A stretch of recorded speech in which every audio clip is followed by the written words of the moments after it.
Single phase AC supply on केल्यानंतर oil testing kit याच्यावरती जे ऑन बटन आहे ते ऑन करायचं आहे आणि वरती त्याचा जो कवर आहे तो लॉक केल्यानंतर त्याला HT ऑन बटन आपल्याला ऑन करायचं आहे आणि स्लोली व्होल्टेज इन्क्रीज करायचं आहे.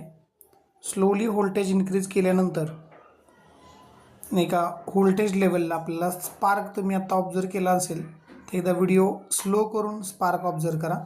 हे आपलं एक रीडिंग कंप्लीट करून झालं होतं. तर BDV breakdown voltage oil test kit आहे आपले. आउटपुट व्होल्टेज याचं 0 to 60 kV 60 किलो व्होल्टपर्यंत आहे. याच्यामध्ये एक स्टेपअप ट्रान्सफॉर्मर आहे. मी जे आता प्रेस केलं तर ते ऑन आणि ऑफ बटन आहे BDV टेस्टरचं. ज्यावेळेस आपण फर्स्ट रीडिंग घेतो तर परत आपल्याला HT ऑन हे रेड बटन प्रेस करून परत एकदा रीडिंग घ्यायचे असतात आणि त्याच्या अगोदर 0ला रिसेट करावं लागतं सेकंड रीडिंग घेण्यापूर्वी.